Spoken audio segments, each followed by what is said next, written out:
Alright, I've had a couple different guys asking me how bad the water situation is down here at home. And it ain't too bad right now. I mean, it's still raising.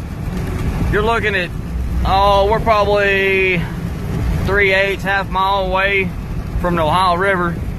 And that ain't, it's hard to judge how deep that is with the trees and everything there. There's actually a barge company back there that makes barges. And they were starting to pull all their equipment out because their equipment's starting to get water up around it and whatnot. But here's some crop fields. That's all backed out of the Ohio River.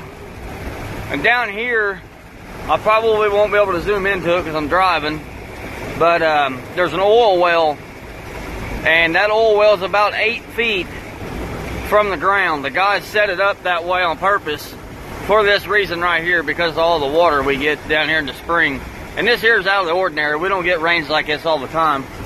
That hillside there is starting to slip out again. They've now worked on it 3 different times. Where's that oil well at? There it is. Can't see it, but it's out there. Trees is messing with it. But that oil well is about 8 feet off the ground, and it's about a foot from actually being level with the platform on it. So that, to show you that water out there is about 8 feet deep. That's all crop field. And like I said, we're 1/4 mile, 3/8 a mile from Ohio. She's all kinds of swelled up. But I'm gonna shut up and get off here. We're actually heading home. I got can't see them, but I got the trailer back here. I got the Big Red and Mama's bike.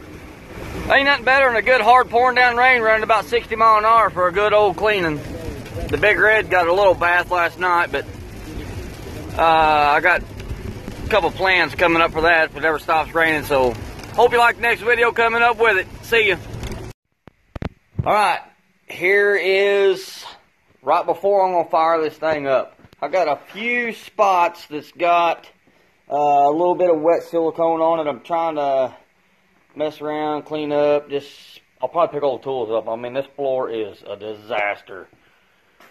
And I've got a little bit of trimming I need to do on a couple hoses, like this one here. But I don't want to do any trimming on anything until I throw that tank on and see what all I'm allowed. I've got everything absolutely done.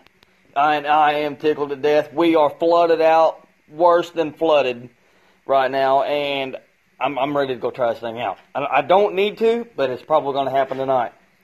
I got the ground wire ran back here for the rock lights. I got a rock light sitting there, rock light here, rock light there, and a rock light in the fender shining down on the tire.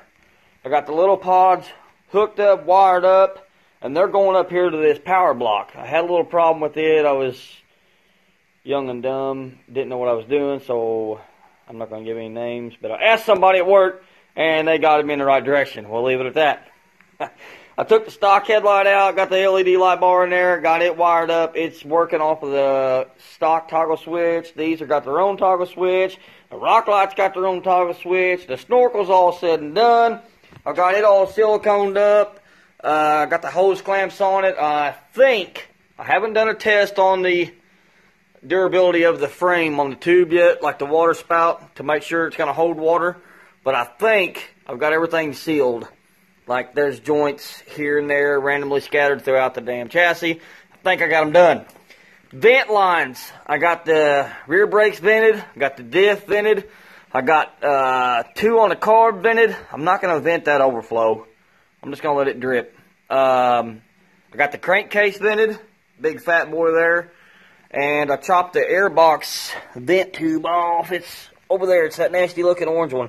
Chopped it off, and I got a quick release plug on it. So if I do get water in the box, it's probably not going to let me show you. It's a little bitty dude. You can see it in there. Got a little bitty black nipple hanging on it. But I got a quick release on it, just like a cow water. Pull it off, put it back on. Lets the water drain out of the box if it ever gets submerged enough to take water in the box. And fingers crossed, that's 5 foot up there. So hopefully I never have to encounter anything like that. So I'm going to throw the tank on here real quick, and I'll be back to see what it looks like and see if I got enough room to clear all this. So hang on. Wow, You talking about a snug fit. Every bit of that fits up underneath that tank. Oh my God. This big fat one here is what had me worried. And it is snug. There is no movement in that tank at all. And I ain't even got the bolt holding it in yet. It's sitting all the way down. I don't know. You can't see up in there. But I got the fat vent line, which is... Where's he at? It don't say the size of it on there. Huh. 06, 25, 07, whatever that is. And then I got I got two of the 532nd lines in there. And it's tight, trust me. Along with some electrical lines coming up here to the front. It is snuggy, tighty. Oh, yeah. Oh, check this out. I got people PMing me right and left. But check this out. This is how the snorkel works.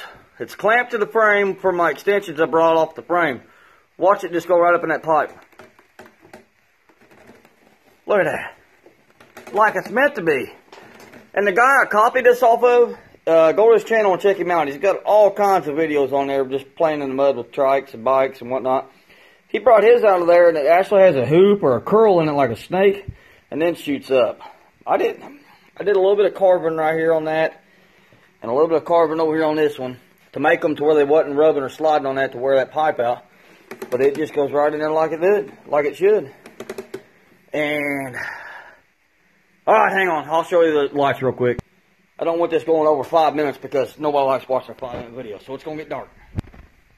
Alright, I ain't got the seat on it. Hang on. I guess if we're going to do it, we're going to do it all. I got the seat on it, I got the fenders folded down, I got the tank on it, the front fender on it, and here we go on the Grand Rapid Tour. Keys on. That's the big light bar.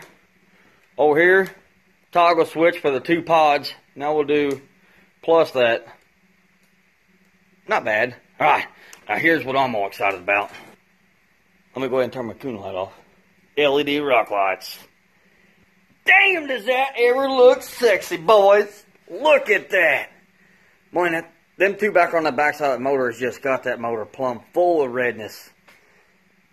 I need to probably put like some black silicone up on that. I hate whenever they shine out like that. I mean, they're doing their job, but I just hate it. Oh, there's a heater. Look at that thing. Isn't that a beast? Oh, I gotta get Mama's 4-wheeler out here. I gotta go ride it up and down the street.